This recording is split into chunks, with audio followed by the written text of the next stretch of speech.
Let's start this 5Ds era mini marathon going with yet another 3-card archetype.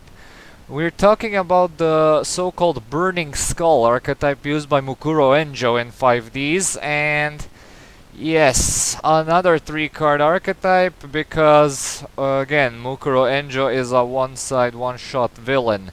So yeah, I'm not even sure if we can actually call him a villain, despite what role he played.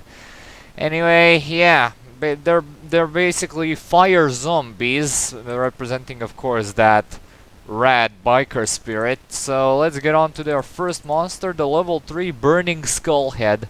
A level 3 fire zombie with 1000 attack and 800 defense, and when this card is special summoned from your hand, inflict 1000 damage to your opponent.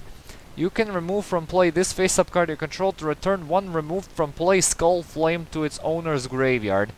We'll get to that last moment in a minute, but the first effect is nothing special since it needs to be special summoned from the hand in order to apply its effect.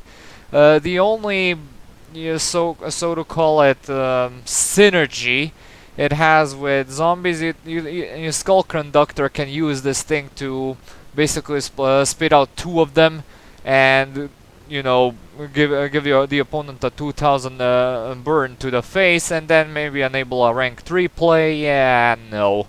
I mean, you can splash this in a zombie-themed pendulum deck and maybe get some mileage out of that. But what about that last part of the effect? The monster returns to the graveyard after being banished is Skull Flame, their first boss monster, their first leveled boss monster. A zombie with 2600 attack and 2000 defense. It's a level 8. Oh yeah, it's a level 8 fire zombie this time. Also like Skull Flame, and once per turn you can special summon one Burning Skull Head from your hand. You cannot conduct your battle phase the turn you activate this effect. You can add one Burning Skull Head from your graveyard to your hand instead of conducting a normal draw in your draw phase. Okay, so yeah, basically we get an Ancient Fairy Dragon effect for Burning Skull Heads, meaning you can trigger their burn effects. And yeah, you can also add a Burning Skull Head to your hand from your graveyard instead of conducting a normal draw, which might be a somewhat of a brick if we were to really stretch. I mean, you can also use Burning Skull Heads as link materials for some, I don't know, Heat of the Fire Charmer, maybe some Salamangrates if you find some really nice ones that only require fire monsters, not Cybers monsters. So yeah, this could this can be also a very nice trade-in target. So yeah, it's also summonable by Pyramid Turtle. So yeah, bonus points for that. And as for the final card, that is, of course, the level 10 Supersonic Skull Flame, a wind zombie type monster with same stats as the first Skull Flame. And this card cannot be normal summoned or set, and this card can only be special summoned by removing from play one Skull Flame from your graveyard. Once per turn, you can inflict 400 damage to your opponent for each Burning Skull Head in your graveyard. When this card is sent from the field to the graveyard, you can special summon one Skull Flame from your graveyard, which in most cases you probably won't have unless you summon a Burning Skullhead to return it to the graveyard. So yeah, and yeah, this is also a wind monster in a fire-based archetype, and don't get me even started on how wrong that is. So yeah.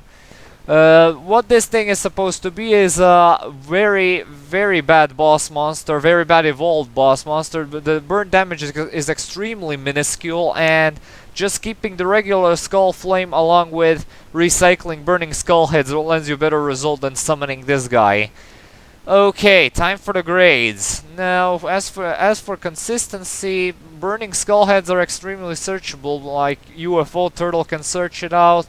Pyramid Turtle can resummon it since it's, a zombie. Pyramid Turtle can also summon the regular Skull Flame, which is basically a better play here since Skull Flame tends to you know, special summons burning skull heads from the hand, and then keep burning the opponent for 1000 damage. However, that is also a bit of an inconsistent trick and one trick pony, so I am not inclined to give it the best result here, but I am going to be generous and give it a very light 2 out of 3.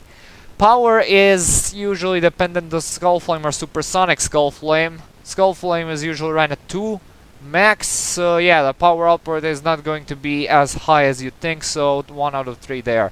Comeback ability is purely non-existent. Once you shut these guys down, there is pretty much nothing that can help them unless they somehow manage to make a Salamangreat Link monster. So yeah, 1 out of 3 there. Protection, none to speak of, 1 out of 3. And as for the versatility, Burning Skullhead can maybe be splashed into some Salamangreat or Pendulum decks, but that's basically nothing if we really want to stretch it. So yeah, 1 out of 3 there. Yeah, another anime gimmick land residence, so I wasn't expecting much from that, but the visually Archetype is kind of cool. I like it. Yeah, with that said, we've started the 5Ds mini marathon. Only it's bound to get better from here. We'll just see about that, and thank you all so much for watching. Stay tuned for more videos and updates. Comment, like, and subscribe, and as usual, I'll upload the next vid whenever I can. See you all, have a good day, and peace.